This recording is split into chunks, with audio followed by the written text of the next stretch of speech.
Hello everyone, এগুলো হচ্ছে yummy yummy ভাপা পিঠা। এই ভাপা পিঠাগুলো খুব সহজে আপনারাও বাসায় বানিয়ে নিতে পারেন। এই জন্য হাফ কেজি আতপ চাল পানিতে ভিজিয়ে রাখতে হবে। পানি থেকে তুলে নিয়ে এই চালগুলো ব্লেন্ডারে দিয়ে এর সঙ্গে হাফ লিটার দুধ দিয়ে খুব মিহি করে ব্লেন্ড করে নিতে হবে।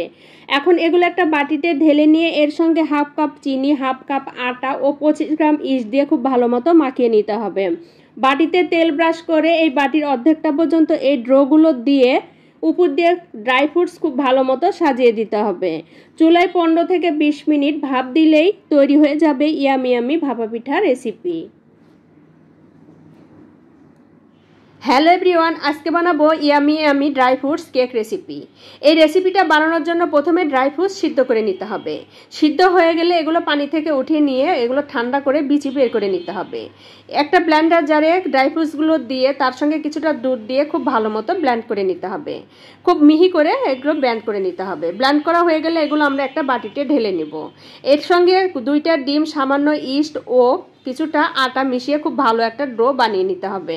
ডোটা রেস্টে রেখে দিব আধা ঘন্টা পরে আবারও খুব ভালো মতো মাখিয়ে নিতে হবে।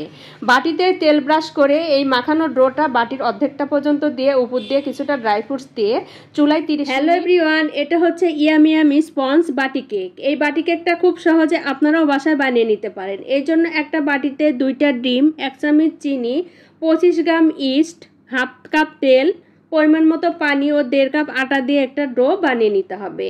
এই ডোটা রেস্টে রেখে দিতে হবে আধা ঘন্টা পরে এই ডোর ভিতরে আবারও কিছুটা ড্রাই ফ্রুটস মিশিয়ে খুব ভালো মতো মেখে নিতে হবে। বাটিতে তেল ব্রাশ করে এই বাটির অর্ধেকটা পর্যন্ত এই ডোটা দিয়ে উপর দিয়ে কিছুটা ড্রাই ফ্রুটস সাজিয়ে দিতে হবে। চুলায় দিয়ে 10 থেকে 15 মিনিট ব্রেক করলেই তৈরি হয়ে যাবে ইয়ামি ইয়ামি স্পঞ্জ বাটি কেক রেসিপি। হ্যালো এভরিওয়ান, আজকে বানাবো মিষ্টি কুমড়া দিয়ে ইয়ামি ইয়ামি কেক। এর জন্য মিষ্টি কুমড়ার খোসা ছাড়িয়ে সেদ্ধ করে নিব। এখন এই মিষ্টি কুমড়া ম্যাশ করে নিতে হবে। ম্যাশ করা মিষ্টি কুমড়ার সঙ্গে সামান্য ইস্ট, চিনি, বেকিং সোডা, 2টা ডিম, সামান্য তেল ও কিছুটা কর্নফ্লাওয়ার দিয়ে মেখে আমরা রেস্টে রেখে দিব 1 ঘন্টা। 1 ঘন্টা পরে এগুলো আবারও ভালো মতো মেখে নিতে হবে।